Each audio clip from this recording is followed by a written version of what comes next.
Samajwadi party का आखिरी किला मैनपुरी को जीतने के लिए भारतीय जनता पार्टी और बहुजन समाज पार्टी ने काफी जोर आजमाइश कर रखी है। लेकिन इस बीच समाजवादी पार्टी के अध्यक्ष अखिलेश यादव ने अपनी पत्नी डिंपल यादव के समर्थन में हाल ही में जनसभा करके उनके लिए वोट मांगा। जी हां, आप सभी को बता दें कि जैसा कि आप भी जानते हैं कि जब नेताजी का निधन हुआ था तो निधन के बाद ये सीट अखिलेश ने फैसला किया था कि डिंपल के खाते में जाएगी। डिंपल यादव को यहाँ से प्रत्याशी बनाया और उस वक्त डिंपल यादव को जिताने के लिए अखिलेश, चाचा शिवपाल, रामगोपाल यादव, आदित्य यादव परिवार का हर एक छोटा बड़ा सदस्य जुट गया था पूरे दिन रात। और ऐसे में मैनपुरी से तब हमने देखा कि सपा की कैंडिडेट डिंपल यादव की लाखों वोटों से जीत हुई थी, करीब 2,80,000 वोटों से जीती थी, जो अपने आप में एक बड़ा रिकॉर्ड साबित हुआ था।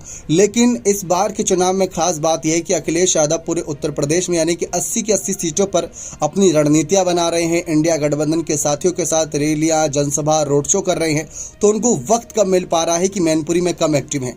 और चाचा शिवपाल अपने बेटे आदित्य यादव को जिताने में जुटे हुए हैं और आदित्य यादव खुद बदायूं सीट जीतने के लिए लगे पड़े हैं, क्योंकि तीसरे चरण में इन सैफई परिवार के सदस्यों की अग्नि परीक्षा है। फिरोजाबाद सीट, बदायूं सीट और मैनपुरी सीट को लेकर चर्चा बनी हुई है। मायावती ने हाल ही में 2 मई को इस सीट पर जनसभा की थी और अपने कैंडिडेट शिव प्रसाद यादव के लिए मतदान के दौरान अपील की थी कि बसपा को ही वोट दें। जहां मायावती ने एक तरफ रैली करके भाजपा पर निशाना साधा। सपा उनके टारगेट पर थी लेकिन उतनी नहीं।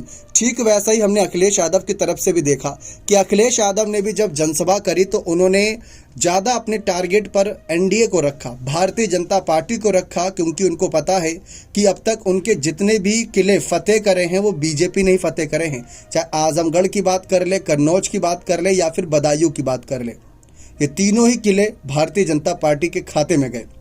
लेकिन अब जो आखिरी किला मैनपुरी बचा है, जो साल 1996 से कोई और पार्टी नहीं जीत पाई है सपा के अलावा, नेताजी ने सीट को ऐसा इतना दबदबे वाली सीट बना दी कि यहाँ पर कोई और पार्टी का बिल्कुल भी हवा नहीं देखने को मिलती। लेकिन इस बार मायावती ने एक यादव कैंडिडेट को उतारा है, भारतीय जनता पार्टी ने अपने मंत्री को उतार दिया, तो इसीलिए ये सीट और काफ़ी हॉट सीट बन गई है। डिंपल यादव अपनी बेटी आदित्य यादव को भी चुनावी प्रचार में आगे करती नजर आई, जिस वजह से ये माहौल काफ़ी दिलचस्प है कि इस बार लोकसभा चुनाव के रण में क्या यह सीट पर कोई बड़ा बदलाव होगा, ये चर्चाओं का विषय बना हुआ है।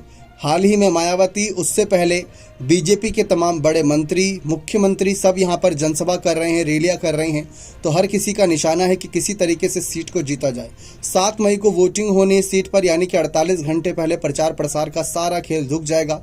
इसी वजह से अखिलेश, शिवपाल सब ने यहाँ पर रैलियां कर ली हैं, जनसभाएं कर ली हैं, अपने अपने समर्थन में जनता को वोट देने की अपील की है। क्या लगता है कि यहाँ पर अगर सपा का खेल की बिगाड़ेगा तो क्या वो बसपा होगी या भाजपा? अपनी राय कमेंट सेक्शन में जरूर दीजिएगा। बहुत बहुत धन्यवाद।